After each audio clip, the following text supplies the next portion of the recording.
Hello, hello, hello. You are tuning into another episode of the Wunderkind Show. And we're going to be continuing with episode 2 of Blue Lock.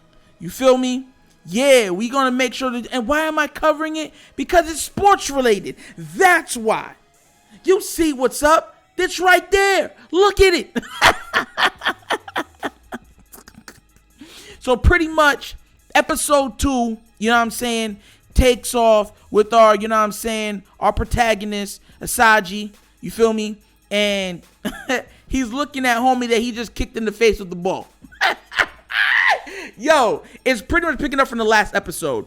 So Asaji, you know what I'm saying, was pretty much locked in and kicked this dude in the face with the ball because he wanted to continue his soccer career. He wants to be the best striker to have ever played. He might not have all of the physical attributes yet, but he sure does have the motivation and drive to do so.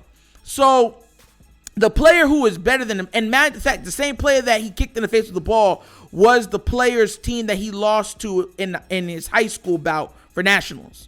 You feel me? So he kicked him in the face with the ball. The man is ill mad, bro. Like, this dude is pissed. Hold up, look at this right now. He's like, no!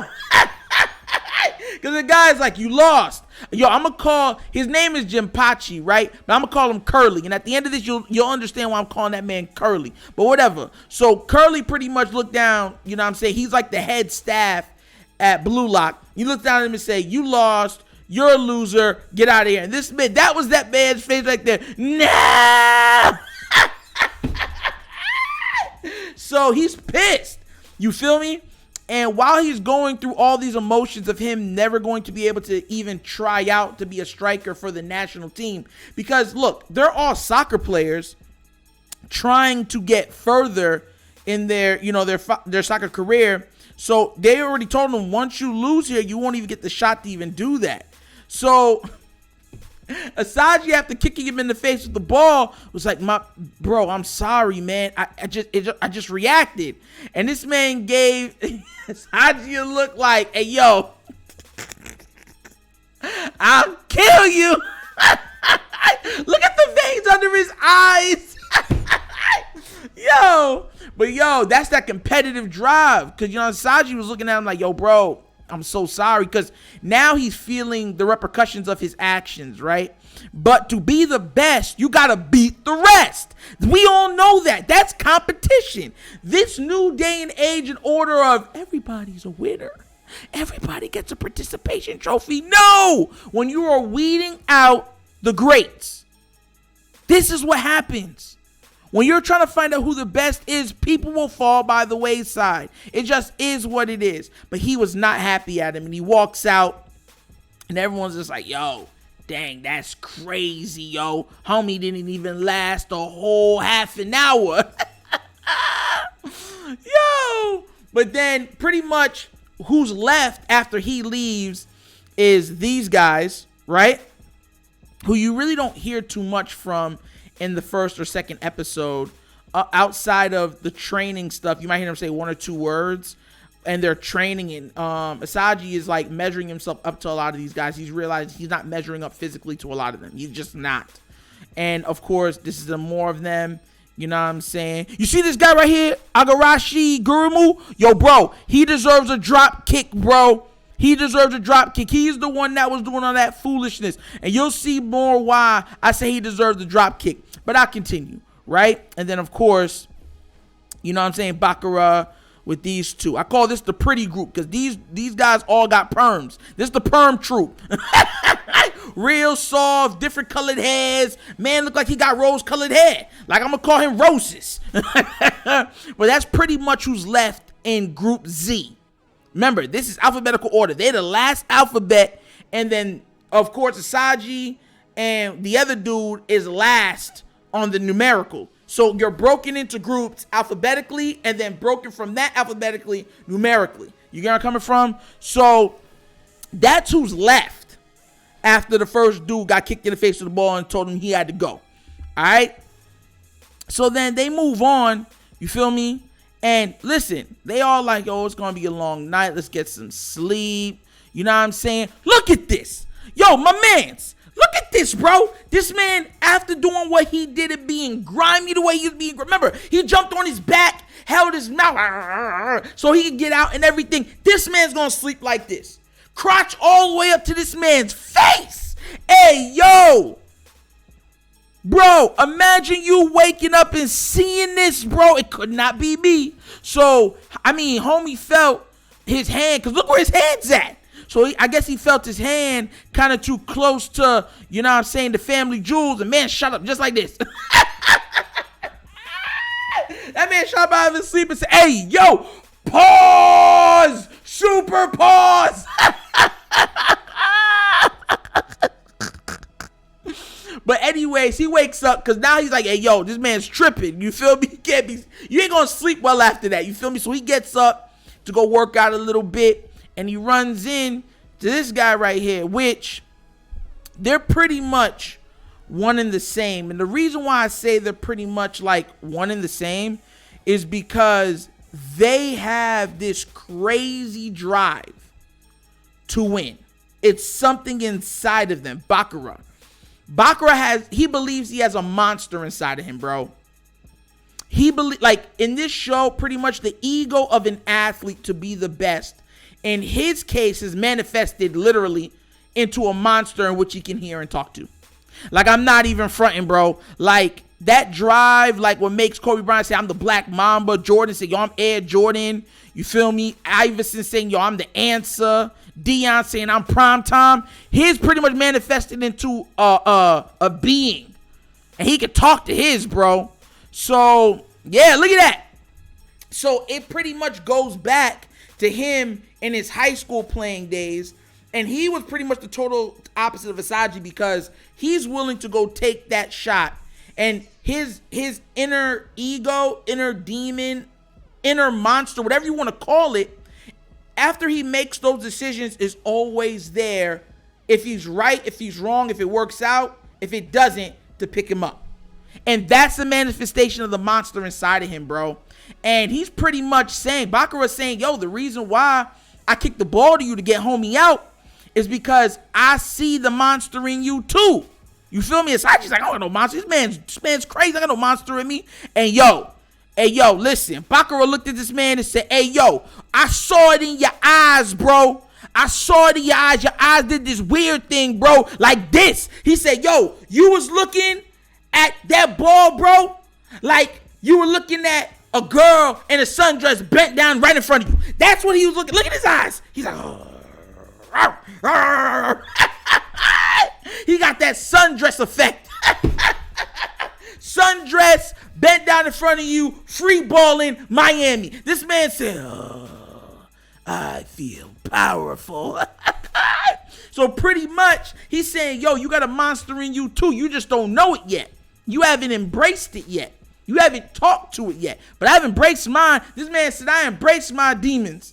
Yo, this man said, me and my demons be straight up cool. Like, you and me and you. No matter how we toss the dice, you have to be.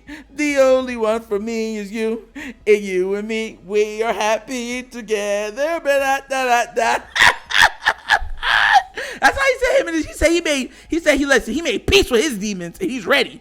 So we move forward with Itachi, right? It kind of fast forwards a little bit to this dude. Now, this is supposed to be the best midfielder like in the world, right? And he's from Japan originally, but because of some complications, he couldn't join the team. And in all actuality, he's happy he didn't get to join the team because he says that the World Cup team is tradash. He said in this backward country, the strikers and stuff that on teams don't deserve to catch passes from him, bro. I mean, he got ego. He's like, they don't even deserve to catch passes from me, bro. Yo, homie got the rose-colored hair, too. Yo, never trust dudes with full rose-colored hair that's permed. There's always something sketchy about them, right? So he's pretty much, and matter of fact, he's saying those things to a reporter.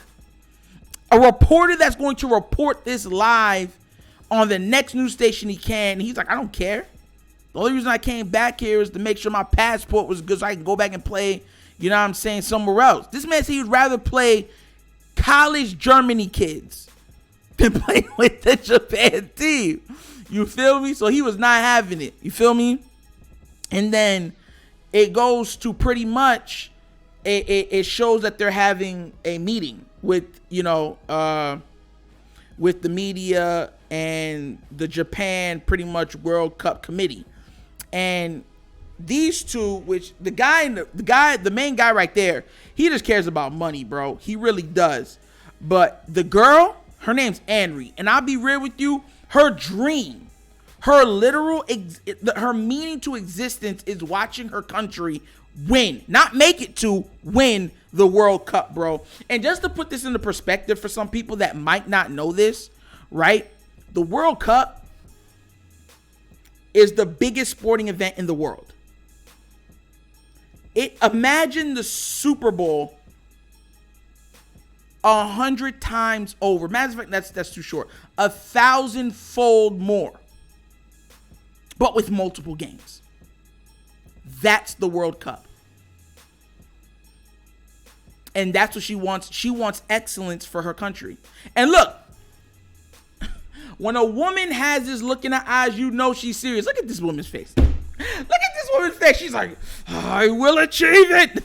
That's why she's willing to risk pretty much these kids' dreams in hope of finding that striker to pair with the country to win the World Cup. Because they're saying, look, they've made advancements, but they're still not good enough. They don't have that one individual score that could take them over the top. And you can see in her eyes that she wants this bad. Listen, never make a woman look at you like this. Yo, you know what kind of look this is? This is the look your mother give you at church, and you eating candy and don't want to be seen, and she give you that look like, boy, you better put it away. I'm gonna give you that right-handed fellowship with the hymn book. You feel me? That's that look right there. You feel me? So, real serious. Now, it goes back to Jinpachi, right? And this is pretty much how the episode ends. Jinpachi and her are pretty much narrating at the end, simultaneously mirroring each other, saying the same thing because they both want the same thing. This dude is nuts. And yo, he pretty much, I'm gonna be real with you, something I didn't talk about before. He told all those players that the top players get the best stuff. So if you're like top 10, top 20, you get gourmet meals, you get the best bed. Like Group Z, they sleep on cots, bro. That's the third world country Hutville right there. Like, he is not joking. Like, you're not getting no benefits if you that low on his totem pole. The guys that are top 5, top 10, top 20, they get to get massages, be in hyperbaric chambers. You feel me? Ice baths with people rubbing them down with lotion. And I'm not exaggerating to you. This is shown in the anime, right? But if you low, you don't get no love. And that's how it is. The best get the best and the worst get the worst.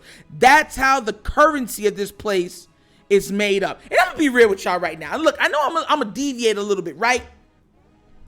Tell me if I'm tripping.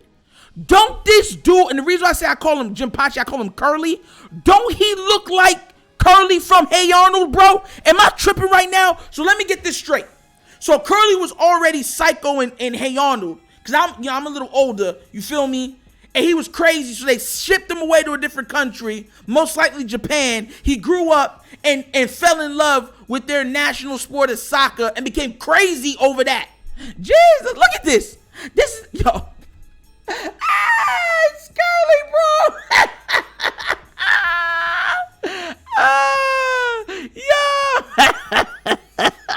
But pretty much that was episode 2.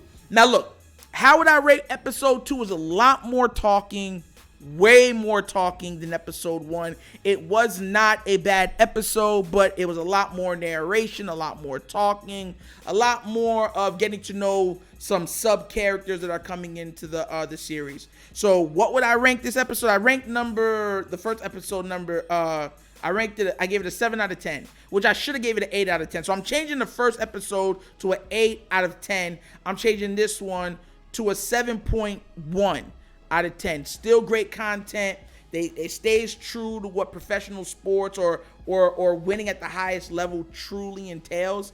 And I think the storyline of mixing just, the barbaric nature sometimes of competition back to its root on what it is. So, look, that's episode 2, baby. And you were here with Nitro giving it to you live. I mean, this thing literally just dropped like an hour ago. And I'm giving you this content, baby, because I got to. You feel me? But look, thank you. You could be anywhere in the world, but you're here with me. You feel me? Please like and subscribe. That's another episode of the Wunderkind Show. And listen, we'll be covering every Saturday another episode of Blue Lock. Anything sports related I will be covering, and I'm enjoying it, and I'm looking forward to it. So look, anime and sports, this is where we meet. This is where our intersections cross. And I feel comfortable doing it. So y'all have a great day. I love you guys. Thanks for showing me love, and y'all knows Nitro's slogan. Peace. And I'm out. Yerp.